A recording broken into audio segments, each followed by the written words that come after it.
Welcome to episode 26 of Curious Conversations. This week we've plugged it in to ChatGPT, some questions, chose the kind of best ones as well. We've kind of put in our interests, what we're like, and it's thrown out some very good questions that we want to dive into. I've picked some, Aiden's picked some, so we're going to ask them, answer them, and have a little riff on it. Yeah, let's do this. Let's do it. First one, when was the last time we didn't feel like showing up and what did we do about it? Batched it. Nah, for me, I don't know about you, but like there's a lot of the time where I don't necessarily want to show up. Don't get me wrong, there's a lot of days where I do. That's not me saying that I don't enjoy what I do, I definitely do, but there's a lot of days where I'm feeling a little bit shitty, maybe feeling a little bit run down and maybe just not mentally there. But for me, I always, like when I'm in that situation, I always remember like why I'm doing it in the first place. Like why am I training? What am I working towards? Who am I showing up for? And that's myself, that's the people around me, yourself, and just like everyone that's like coming along the journey for me and helping me get to where I want to be. Just remembering that little small thing is what helps me like do the thing when I don't want to. So yeah, definitely the first thing that comes to my mind is like remember why I'm doing it and who I'm doing it for. Yeah, I think that's powerful. Always circling back to the why, but mine's is more in the moment. I kind of catch myself sometimes when I can't be arsed, don't want to show up, which happens on multiple occasions with everything as well. Yep. And it's not just like training, it's coaching, it's like having conversations with people. Sometimes you just don't want to. Yep. And you have to show up in that moment in time. And for me it's always how am I going to feel in an hour's time if I don't do this, is something I always try and ask myself, because usually the thing that's in the moment that you don't want to show up for is the thing that's going to make you feel good. Yeah. Like it's usually the thing that's going to make you feel better in the future. Be that training, be that coaching, having a difficult conversation, whatever that may be. It's always something that is actually going to help you grow or help like make you feel better in the future. 100%. It's like the future self. Yep. It's like, what would my future self want me to do in this present time? And I was speaking to my dad about this actually when we were going out for a run, because he's similar to me. Like there's a lot of the time where like the thought of doing something is like, oh, I can't be arsed. That is like your thought process when you think of, say for example, doing the run. And I said to him that when I get those feelings, like when I get the feeling of, oh, I don't want to do this, it makes me want to do it more, because now I need to do it. Yeah. Because if I don't do it, then I'm going to feel terrible about myself.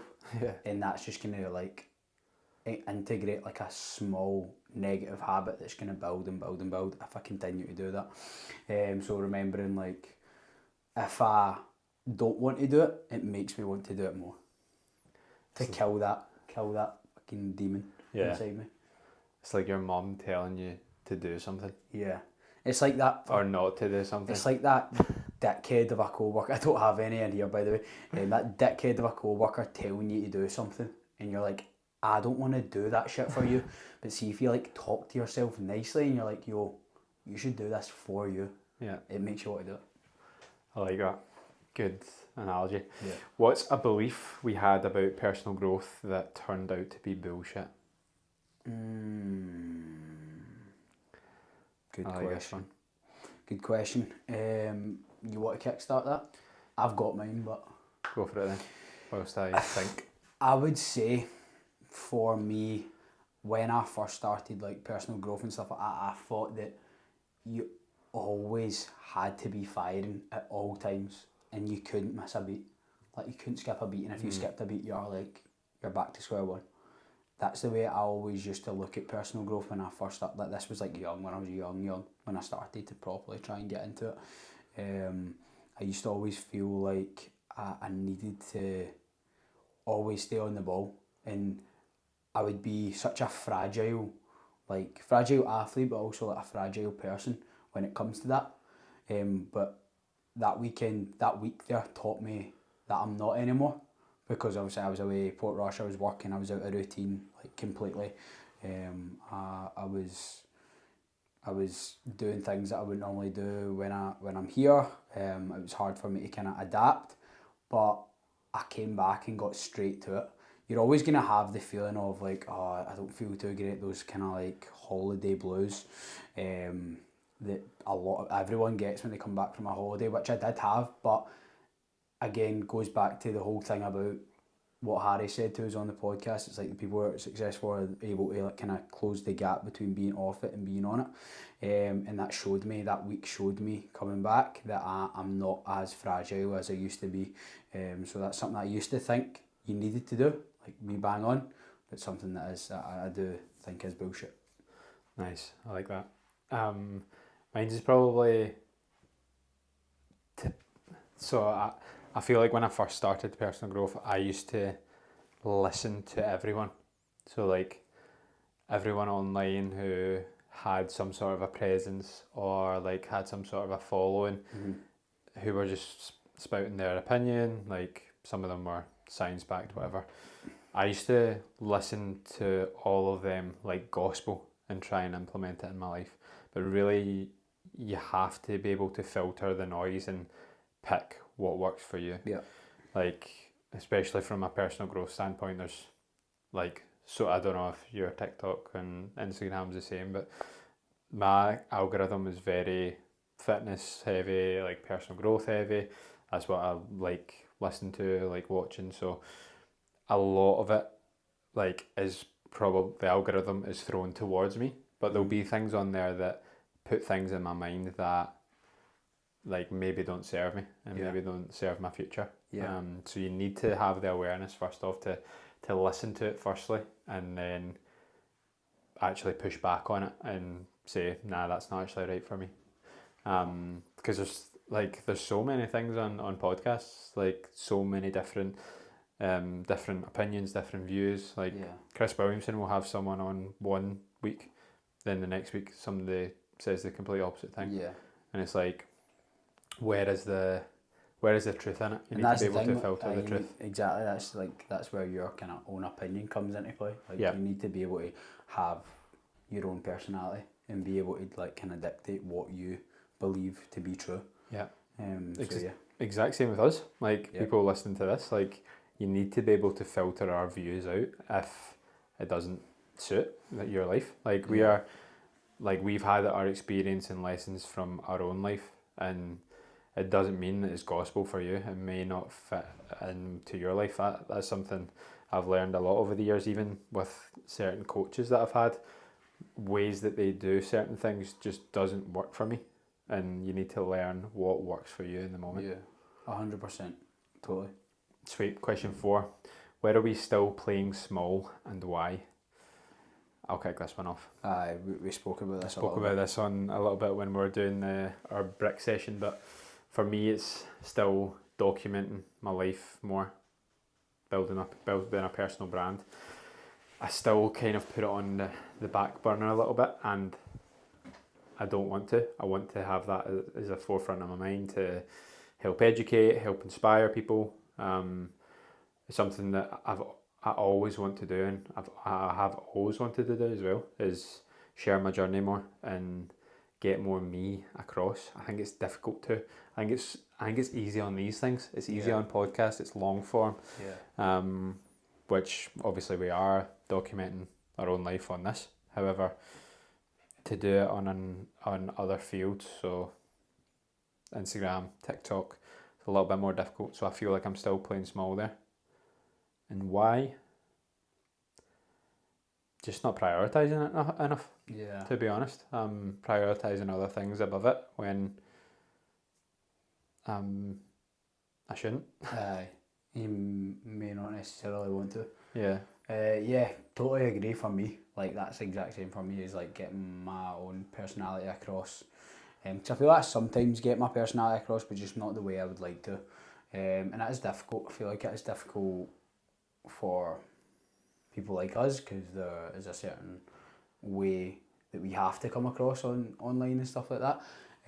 But it's just, I think it's personally, I think it's down to just experience and figuring out what can you bring to social media that is unique and original, because that's what people grasp onto, like, is like small topics and having like you never want to pigeonhole yourself and have like one singular niche, but in like social media you should have something like that. You should have something like a niche or something that you enjoy doing that other people would enjoy to do, because that's how you gain a following, by people that are interested in the exact same thing as you and you posting about that thing. Yeah. So yeah, that's something that I'm trying to do, and want to do more of, but just as you say, not prioritise that enough. Yeah. I like that. And the question I've got as well is probably off the back of that. One of the like ones that goes into just what you says. How do we deal with feeling behind or like we're not doing enough? This is something that I think about a lot. Like, I feel like probably 90% of my day, I feel like I'm behind. Yeah, I me feel too. like I'm chasing something. Me too. And I think like that for like everything in my life though. Like, yeah, whether that's work, whether that's like training, trying to get to your next goal, like things like that. I feel like just in general life, and I feel like it's so easy to feel like that because, again, going back to social media, like everything's in front of you. yeah, I've seen these 21-year-olds that are like millionaires and they're doing their thing, and or like, for example, like there's these 21-year-olds that are absolutely smashing high rocks and at a very top level, and you're like, how do I get there? yeah, How do I get there as quick as possible? Do you know what I mean? Without knowing their circumstances or situation or their life, like that's why everyone feels like that. that's Like, including me and you. that's the important part. The circumstances, you don't know Yeah. what they've been through. You don't know the reps they've put in. Yeah. You don't know their literal You circumstances. don't know their either. life. You don't know, like it was what we spoke about last podcast, and it was like, you can see like someone like with a gold medal, but you can't, like, you don't see what they have to go through to get there.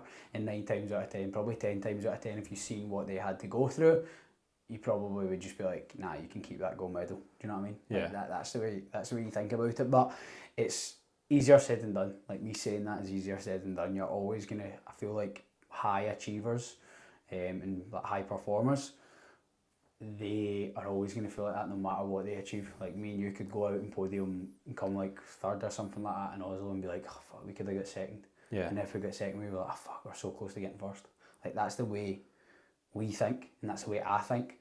And I think there's like a superpower to that. Like, Yeah, I think so too. You get a good bit like that. That has you striving for more and more and more and more. But the question you need to ask yourself is, when does that stop? And realistically, it doesn't stop. Yeah. If you're that type of person. Yeah, it's a tough one because you have almost like a crippling sense of wanting to be better all the time. Yeah. That And sometimes it can be a bit like in your way. yeah, for sure. Like, that's something that I've been really trying to focus on. I used to be known as the person that just like dips my toe into everything. I used to be the guy that was chasing the rabbits, chasing Every rabbit. the guy that chases 2 rabbits, catches none. And I used to be that guy. I used to be dipping my toes in everything, and I would be like kind of just shite at everything, but just had experienced everything as well. And it was something that kind of bugged me a little bit because I was never, as I say, like, I would never get good at anything.